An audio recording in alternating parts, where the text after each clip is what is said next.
now know with the genome of all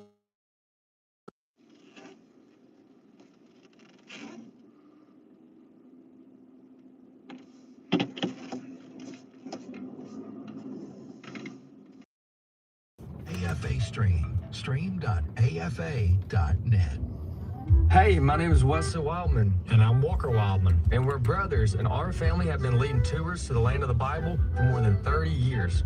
Coming up in March of 2026, we would love for you to join us for something very special, a Footsteps of Paul tour, a journey through Greece. We'll walk exactly where the Apostle Paul walked, through Athens, ancient Corinth, Philippi, and Thessalonica. You'll enjoy unforgettable experiences and meaningful fellowship with believers and with Wesley and Walker. And we'll eat well, laugh a lot, and yes, eat well again. And most importantly, we will grow in our faith as the Bible comes alive before your eyes. You'll get to see the very things that we read about or that your pastor talks about in church. The Footsteps of Paul tour is March 17th through the 24th, 2026. Register today at wildmangroup.com. That's wildmangroup.com. We can't wait to see you there.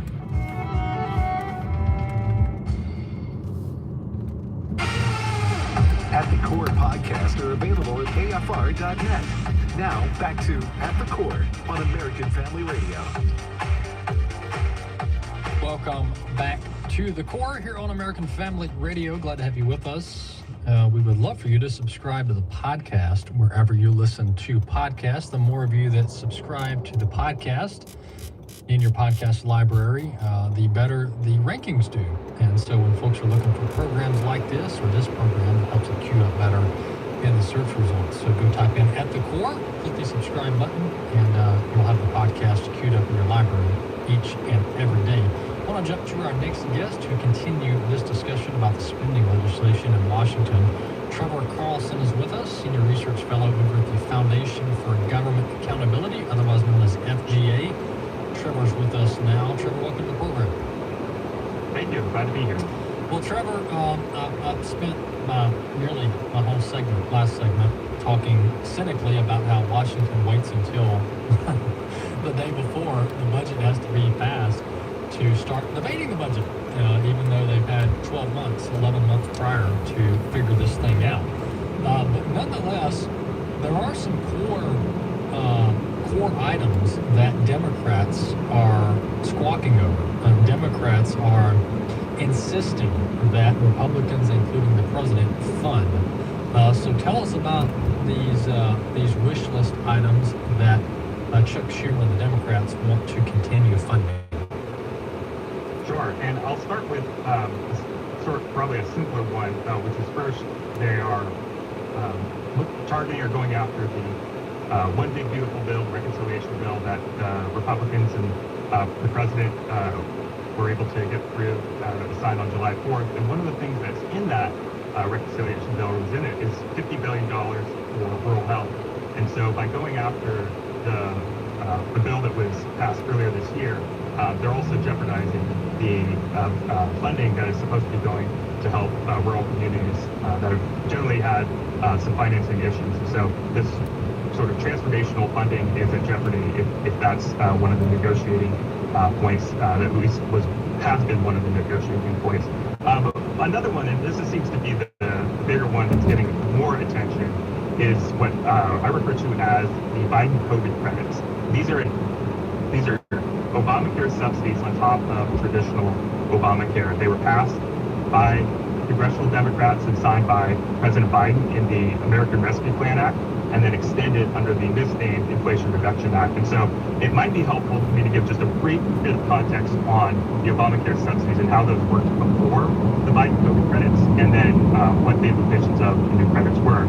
And so essentially, because Obamacare had new mandates and pricing rules, the architects realized that was going to put upward pressure on premiums, and it would have sort of disincentives for relatively young and healthy people. And so Obamacare included an individual mandate and these massive taxpayer subsidies.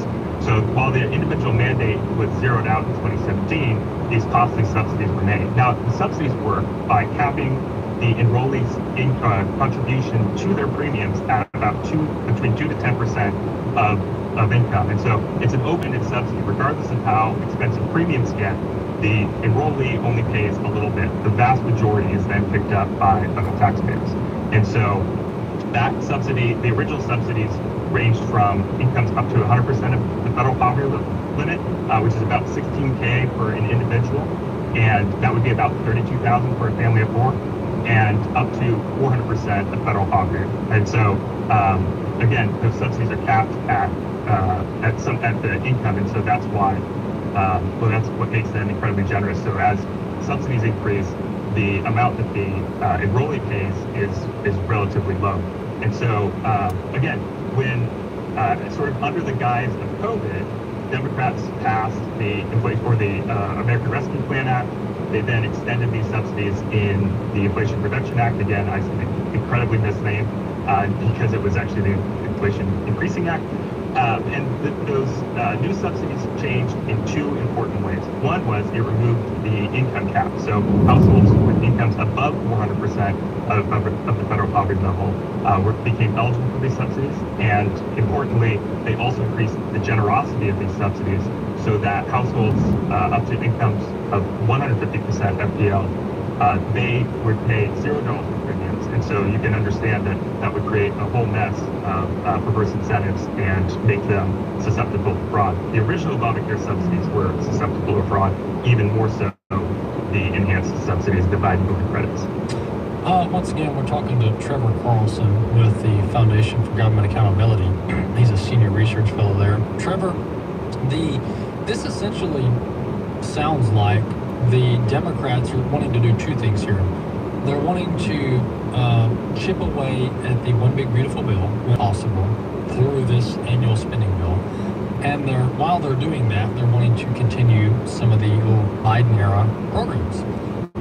And what makes this even something that the Republicans have to negotiate on is the fact that in the Senate, they've still got this fake filibuster, the filibuster that isn't a filibuster, where you've got to have 60 votes to pass legislation. And so that's why Chuck Schumer can hold up the bill. But this is a pivotal moment, Trevor, for the Trump administration and the Republicans. I think it's undisputed that the political and cultural momentum is in the favor of the conservative movement right now. And so I don't think there's much incentive at all for President Trump and the Republicans to kowtow to the Democrats.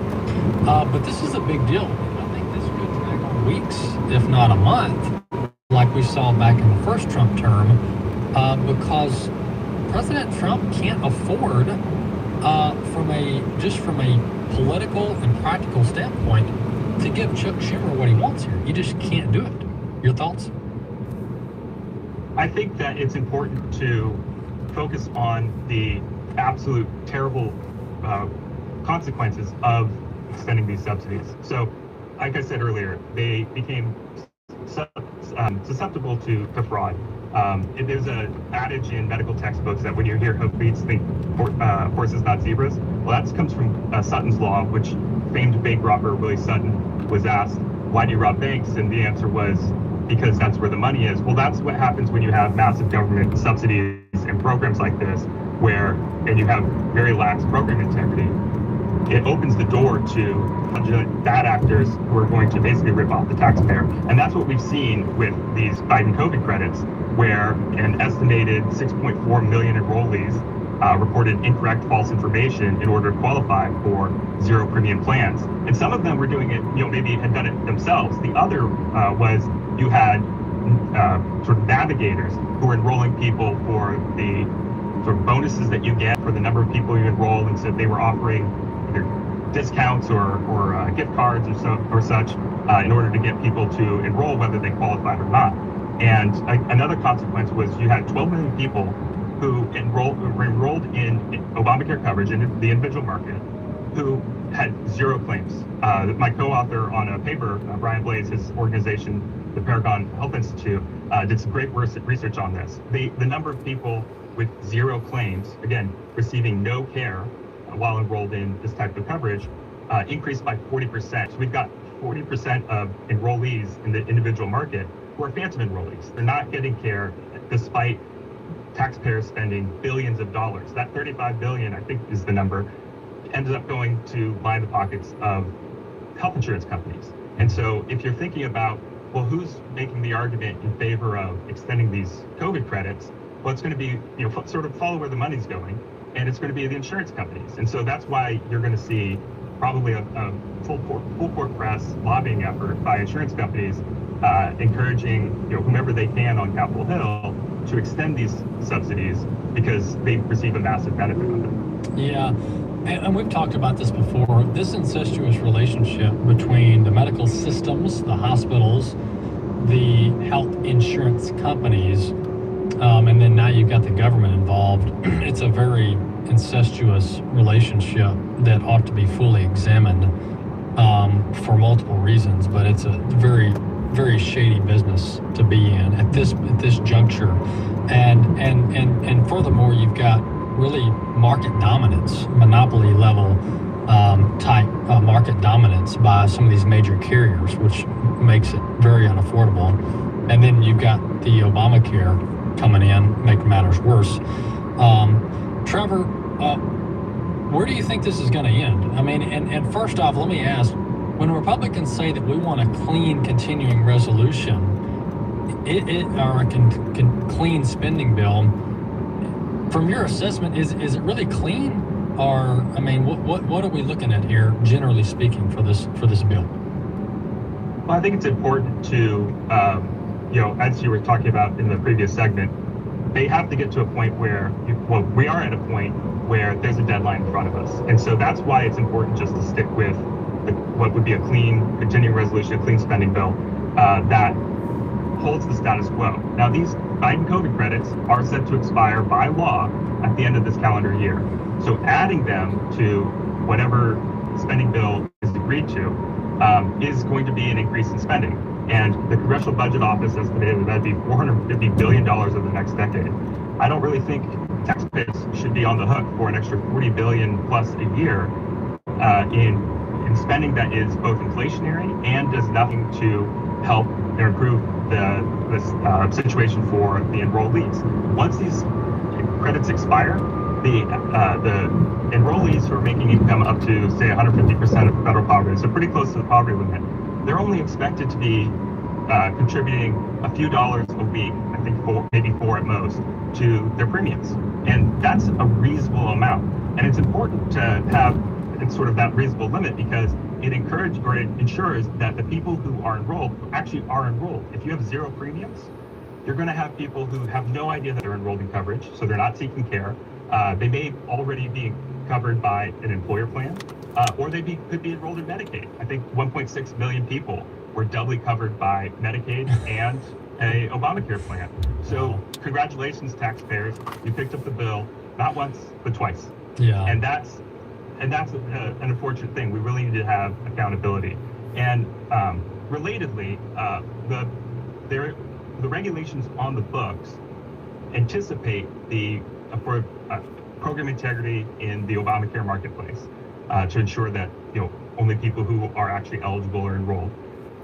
The regulations that are currently on the books anticipate the expiration of these Biden COVID credits. So if they don't expire as they're intended, then we're going to have to reopen those regulations and take another look at them, and that's going to put even more as work on the plate of the Department of Health and Human Services when they've got a lot of other pressing things to work on instead of revisiting old regulations. Yeah, I just can't wait for the Congressional Budget Office to come out and talk about how much more debt this is going to add to our deficit, which they love to do on President Trump stuff. But let's look at you said $400 billion over a decade that would be added if they continue this. That was, I think, the latest episode is $450 billion over the next decade. But again, one thing that people should be aware of about the Congressional Budget Office's scoring is they're generally wrong. Now, I think it's important to realize that CBO scores are helpful sort of directionally, but generally speaking, the CBO score is going to be wrong. The question is just by how much and in what direction. And so that $450 billion could be, well, it could be less, I guess, but it's more likely going to be more. And in particular, I mention this because when it comes to Obamacare subsidies, the CBO has an incredibly poor track record of making their estimates. That goes for, generally speaking, CBO scores, because their crystal ball may be on back order just like mine is, and so they can't do the perfect analysis here, and so it is taking into account variables and so forth. Yeah.